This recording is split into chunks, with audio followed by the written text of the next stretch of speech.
Thank you for staying tuned. God will make a way where there is no way. Thank you. We are going now to the Ministry of Social Transformation, where we will sit down at the table with the permanent secretary. And of course, you will learn something on how to get help, where to get help, and what the government is doing to help persons who are going through poverty, worries, and stress.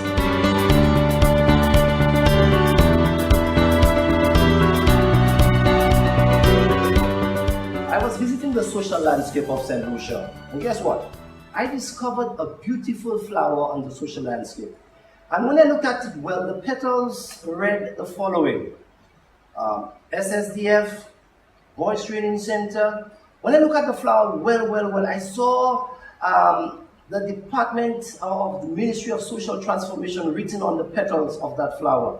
And there I said, no, I must go and visit social transformation, and I will start to deal with the most beautiful lady that you could find at social transformation. And here she is, Miss Juliana Alfred. Welcome to our special program, Let's Face It. Can we face life today with smiles, and how can we do that? Oh yes, I think we should definitely face life with smiles, Mr. Smith. Thank you for having me. I think given all the challenges, a smile can definitely help. It wouldn't hurt at all, because we all know that it's a difficult fiscal environment. For those of us who are fortunate enough to be employed, we are managing. For those of us who don't have employment, the challenges are even greater. So we have to share a smile when we can. But the sun is not shining for everybody to smile. Some people say that there are too many problems. Why do you think people say that? There are many problems, without a doubt, Mr. Smith, but I also see many opportunities. There's a saying that it's in periods of crisis that you're supposed to find innovation. Sure. And do things in new ways. So I also see that this period allows for that kind of innovation in this period of crisis. Just before you became PS of Social Transformation, all those who love you and knew you knew full well that you were very active in many areas. Last time we heard about you was in the crisis center. Tell us a little more about it, and tell us what did you do before you landed at Social Transformation. Okay, well, fortunately, I've been in the field of social development for quite a number of years. I actually started out a few years ago. I won't say how long, because I don't want you to know my age. I started a few years ago at the Poverty Reduction Fund. It's now called the St. Lucia Social Development Fund. And I was working on programs and projects for vulnerable persons. So that was my first orientation to social development. Subsequent to that, I moved on to the National Community Foundation. Similar work, smaller budget, but similar work, and working with NGOs in the community to provide support to vulnerable persons. Subsequent to that, I moved on to the NICE project, which is a project which focused on employment. And we had a mandate to deal with the issue of youth unemployment particularly. And now here at the Ministry of Social Transformation. So for me, it has been a very rich experience in terms of social development, working with vulnerable populations, youth, the elderly, persons with disabilities. And it's that experience that has allowed me now to be able to continue to grow and learn here at the ministry. Sounds good. Now, talking about social intelligence, what is intelligence? The ability to rationalize and to apply that in an environment that will be successful and effective. We talk about social reengineering, and many people have the different take on social transformation. Let's talk about, as we speak now, let's look at your qualifications besides your experience. Anything unique in terms of developing ideas or perhaps discussing issues that can signal to an extent that the fact that you're a PS in social transformation, there is some academic training to your experience? Well, my training is in the field of social sciences. I got my degrees at the University of the West Indies. Okay. So that is my training, and that's backed up with the practical experience in terms of my job experience in the field of social development. So there's no subtraction, if you will, in terms of the academic qualifications vis-a-vis the practical experience. Now, most people who listen to the national Community Foundation. You did a fantastic job there, I must add. I mean, I know you. there's something to talk about. Thank Let's you. talk about the success, where it was and where you took it during your tenure. Well, the NCF, I think, was and is always will be a community collaborative venture. And the success of that effort was because we had so many volunteers and so many people who still believed in volunteerism and giving back to the community. That's what worked well for us at NCF in terms of being able to make all these strides. So I may have been the face, but there were many persons in the background in terms of facilitating the work and ensuring that we were able to meet our targets. Okay, once we put our hands together for you in terms of the NCF, what about the crisis center? I am told, and that's, I don't know how true that is, but they don't really take on men issues or male issues. Is that true, or is this a ladies thing? That's very incorrect, Mr. Smith. Okay. Yes, I did serve for president of the St. Lucia Crisis Center for 2 years. Prior to that, the vice president, and that's my NGO volunteer work. The Crisis Center provides support to both men and women. What you find happening historically is that traditionally it's women who would come to access the services of the St. Lucia Crisis Center. But we also had many opportunities where men came to access the services and they were provided with the support. And in fact, only recently the center has set up this men's support group to work specifically with men. So I would beg to differ that we do not provide support to men. It is an open house, it's a family support institution. Well, that sounds good. Men, there is hope. Let's move on. Just before we continue, I would want to look at the Ministry of Social Transformation, and then we'll talk about the other departments and your role, your responsibilities. But before we continue, we'll just take a break. Let me remind you, ladies and gentlemen, that from time to time, we don't know where to begin when we have problems, but running away from problems, it's not good. You got to face it. And so there is poverty. We'll talk about poverty. There is issues of unemployment. There are issues that are affecting our social fabric. And from time to time, we're wondering what's next. Upon the social clock, the events taking place nationally, many people are concerned about how they will eat because they sense that perhaps not enough is done for the poor. But the social clock that I look at also tells me that the economic environment by which we place that clock, financial problems, financial fatigue, and the government is looking at dealing with issues where they are spending more than they are making, and we talk about all other issues. But we cannot look and pass on the other side when it comes to our social realities. So when we return, we'll be talking specifically to the issues of social transformation, projects and programs and departments that we as a country on the social landscape can benefit from or are benefiting from today.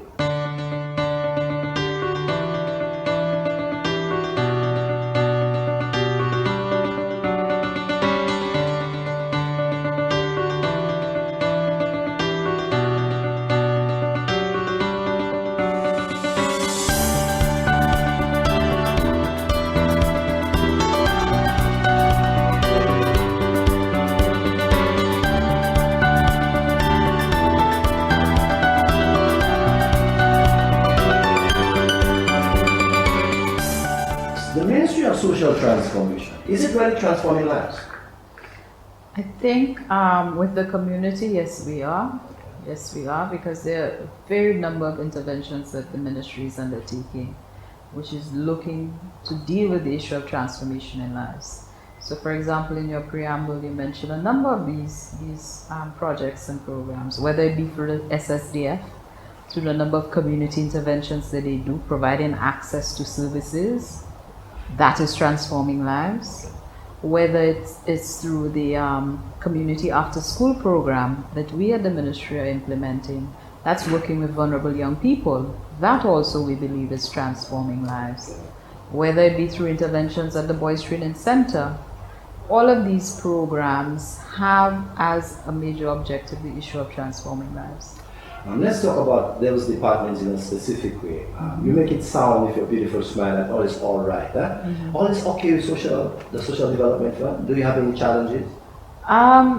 I think overall, when you're dealing with the issue of social development, all can never be okay, because one of the first things you will identify is that the needs of your population is far greater than what your resources can deal with.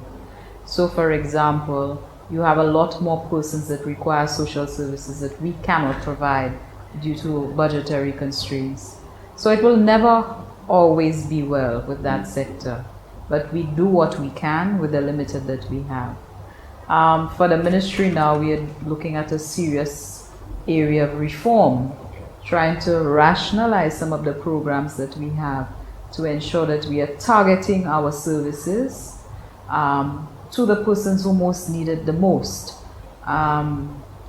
because you have limited resources, and we're making some tremendous progress in that regard. Can you please tell us about the budget? Are you smiling that you got enough money in the project?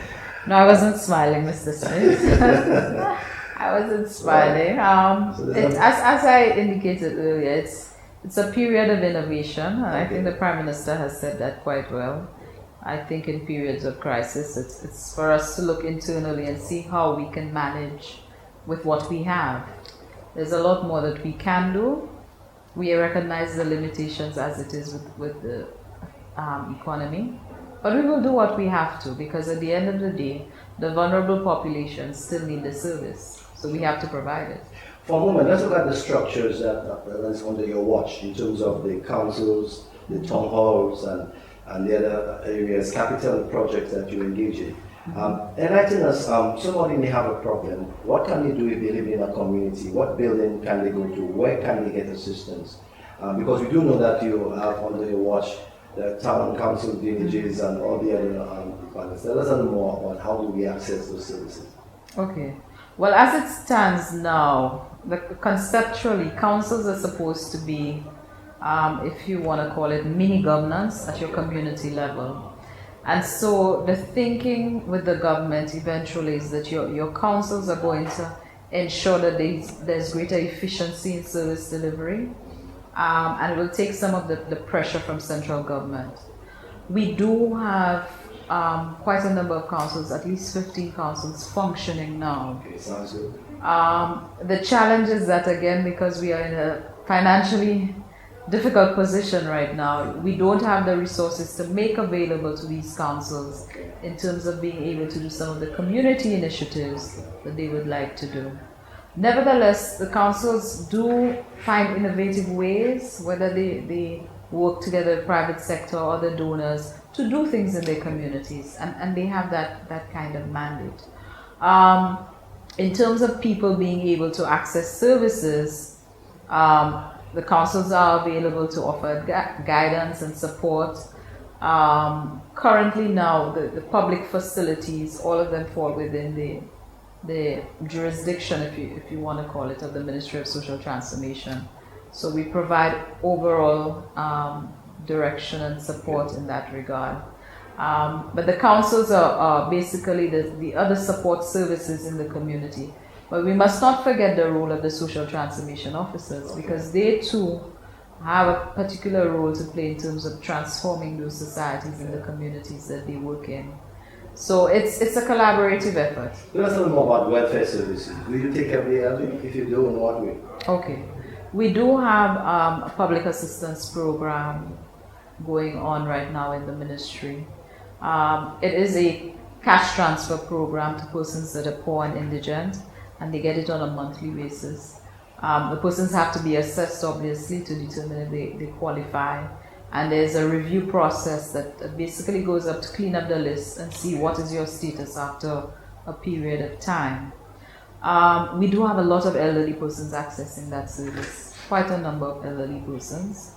And we are launching another new program, which is the grant for children and young persons with disabilities. That is also going to be managed by this ministry in terms of providing support to persons, children and young persons with disabilities. So we do have these types of interventions in terms of welfare support for vulnerable persons within the ministry.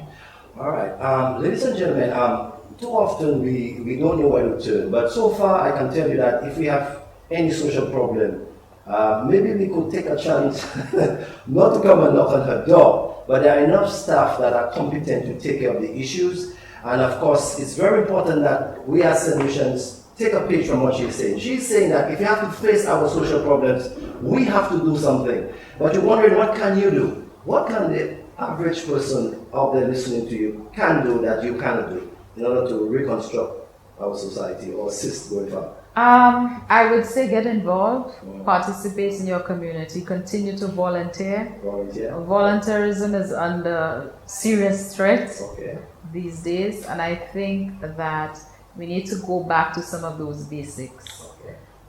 We got things done when we didn't have resources before. The spirit of Kudme, the spirit of volunteerism, it made a difference in the community. And I think, if anything, I would urge persons to get involved. Find out the services that are available within your community or centrally, because there are opportunities available. I mean, we spoke about the Social Development Fund earlier, another area which provides short-term employment. So there are avenues that are available to persons, but sometimes we just need to be directed in terms of where do we go to get that support. Now, Boys Training Center, BTC, great things are happening since you're at the PS. Am I correct? I wouldn't go so far, Mr. Smith. Yes, I would like to think that things were always happening at BTC, but I'm happy with what's going on at the Boys Training Center. As you are aware, they are benefiting from the Juvenile Justice Reform Project, USAID funded initiative, which is providing quite a lot of support for BTC. The focus is one on the rehabilitation, changing the management styles and practices from the usual punitive measures to more rehabilitation and reform. That is the focus of this intervention. And the project has brought capacity building so far to the center. We've got new labs where the boys can work. And we're hoping to see more things come out of that project. So I'm happy for that project and that support. So when the boys leave now, the Boys Training Center, we know we have, there is what is called the social work department, the counseling department. What do you see happening and what is being planned for when the boys leave the Boys Training Center? What are the challenges, if any? Well, there's some obvious challenges now in terms of the aftercare support. One, because of the issue of staff and not having enough personnel to be able to provide that support. That's an obvious challenge.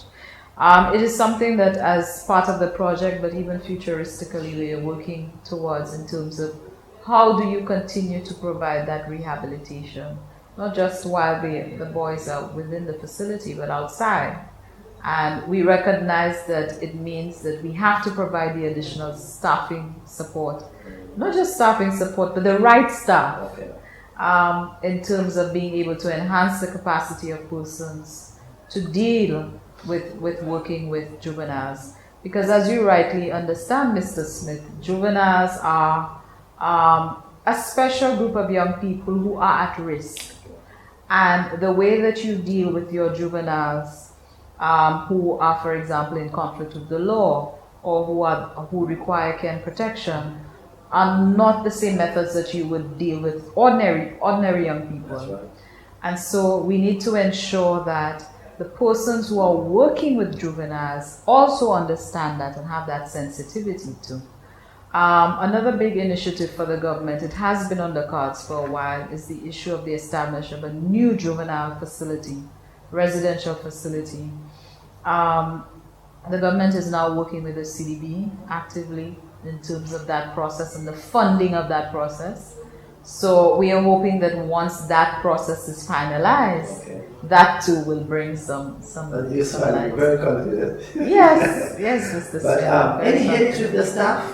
As a PS, you have how many staff under your watch? Just a rough idea. 1,000, 2? I have no idea. No, off my head, no. No idea. But I have to say that I really enjoy the time I have started at the ministry. I have enjoyed the experience. I enjoy the support that I have received from everybody at the ministry, and it's made it so much easier in terms of transitioning here. now back to Boys Training Center that we are about to land. Neglect, rejection, and unsatisfaction has been directed towards that formation, or what we might want to call the genesis of antisocial grudges. Many people who may consider themselves not doing anything that is against the law or outlaws, if you might want to call that, they do carry grudges and they need advice. Because sometimes we are already surprised when people commit things like suicide and we're worried. And of course, there is a parent listening to you, or somebody somewhere who needs some social assistance. But in truth and in fact, you would like to deliver, but this person is still not satisfied, and the person feels that society has abandoned them. I know for sure that you will not knowingly leave somebody to suffer, will you? Oh no, definitely not. And I want to add here that, Mr. Smith, that working with juveniles is one thing, but you also have to work with the parents of these juveniles. Okay, that's important. You have to work with the parents of these juveniles. You have to work with the communities That these juveniles are coming from and going back to. Right. So you cannot just work with juveniles in isolation. And I think that's what the project is allowing, not just BTC, but the probation and the Upton Girls Gardens to look at.